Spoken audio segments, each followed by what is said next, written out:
Hi hello ಪ್ರೀತಿಯ ವಿದ್ಯಾರ್ಥಿ ಮಿತ್ರರೇ, ಪುನರ್ವೇಶ ಸಂಸ್ಕರ್ಗೆ ಸ್ವಾಗತ ಸುಸ್ವಾಗತ. ದ್ವಿತೀಯ ಪಿಯುಸಿ ವ್ಯವಹಾರ ಅಧ್ಯಯನ ಸೆಕೆಂಡ್ ಪಿಯುಸಿ ಬಿಸಿನೆಸ್ ಸ್ಟಡೀಸ್ ನಲ್ಲಿ 4 ಮಾರ್ಕ್ಸ್ ಮತ್ತೆ 8 ಮಾರ್ಕ್ಸ್ ಗೆ ಸೆಕೆಂಡ್ ಟೆಸ್ಟ್ ಗೆ ಸಂಬಂಧಿಸಿದ ಹಾಗೆ 4 ಮತ್ತು 8 ಅಂಕದ ಪ್ರಶ್ನೆಗಳು ಯಾವ್ಯಾವ್ದು ಬರುತ್ತೆ, 4 ಮಾರ್ಕ್ಸ್ ಜೊತೆಗೆ 8 ಮಾರ್ಕ್ಸ್ ಇಂಪಾರ್ಟೆಂಟ್ ಕ್ವಶನ್ಸ್ ಯಾವ್ಯಾವ್ದು ಬರುತ್ತೆ ಅನ್ನೋದನ್ನ ಕನ್ನಡ ಮೀಡಿಯಂ ಅವರಿಗೆ ಮತ್ತೆ ಇಂಗ್ಲಿಷ್ ಮೀಡಿಯಂ ಅವರಿಗೆ ಒಟ್ಟಿಗೆ ತಿಳಿಸ್ಕೊಡ್ತಾ ಇದೀನಿ. ಮಿಸ್ ಮಾಡದೆ ನಮ್ಮ ಚಾನಲ್ ಗೆ ಸಬ್ಸ್ಕ್ರೈಬ್ ಮಾಡ್ಕೊಳ್ಳಿ. ಆನ್ಯುವಲ್ ಎಕ್ಸಾಮ್ ಎಲ್ಲಾ ಅಪ್ಡೇಟ್ಸ್ ಗಳನ್ನ ಕೊಡ್ತಾ ಹೋಗ್ತಾ ಇರ್ತೀವಿ. ನಂತರ ಈ ಒಂದು ವಿಡಿಯೋಗೆ ಲೈಕ್ ಮಾಡಿ, ನಂತರ ಈ ವಿಡಿಯೋನ ನಿಮ್ಮ ಎಲ್ಲ ಫ್ರೆಂಡ್ಸ್ ಗಳಿಗೂ ಕೂಡ ಶೇರ್ ಮಾಡಿ. ನಿಮಗೆ ಯಾವ ಒಂದು ಸಬ್ಜೆಕ್ಟ್ಸ್ ಬೇಕು ಅದನ್ನ ಕಾಮೆಂಟ್ ಸೆಕ್ಷನ್ ಅಲ್ಲಿ ಕಮೆಂಟ್ ಮಾಡಿ. ಬನ್ನಿ ಈಗ ವಿಡಿಯೋನ ಶುರು ಮಾಡ್ತಾ ಹೋಗೋಣ. ನಿಮ್ಮ ಒಂದು ಮೊದಲನೆಯ ಪ್ರಶ್ನೆ ಕನ್ನಡ ಮಾಧ್ಯಮದಲ್ಲಿ ಕೇಳುವಂತದ್ದು 4 ಅಂಕದ ಪ್ರಶ್ನೆ ಹಾಗೆ 8 ಅಂಕದ ಪ್ರಶ್ನೆ.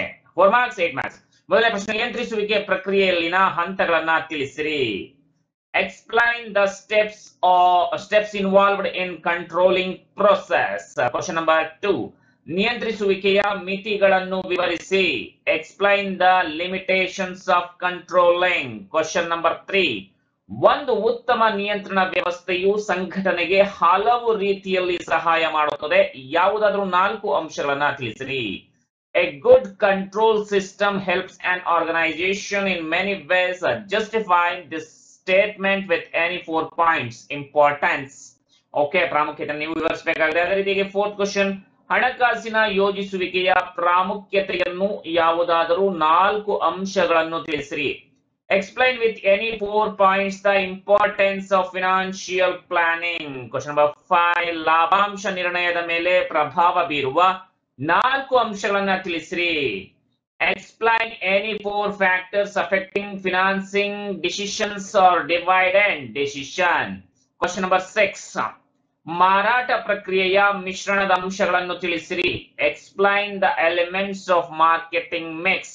Question number 7, ವಿಶಿಷ್ಟ ಉತ್ಪನ್ನಗಳ ಯಾವುದಾದರೂ 4 ಲಕ್ಷಣಗಳನ್ನ ತಿಳಿಸಿರಿ.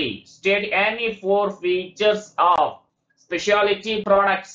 Question number 8, ಸ್ಥಿರ ಬಂಡವಾಳ ಮತ್ತು ಕಾರ್ಯಶೀಲ ಬಂಡವಾಳದ ಮೇಲೆ ಪ್ರಭಾವ ಬೀರುವ ಅಂಶಗಳನ್ನ ತಿಳಿಸಿರಿ. Explain any 4 factors affecting the fixed capital and working capital. Question number 9, ಮಾರಾಟ ಪ್ರಕ್ರಿಯೆ 8 ಕಾರ್ಯಗಳನ್ನ ತಿಳಿಸಿರಿ.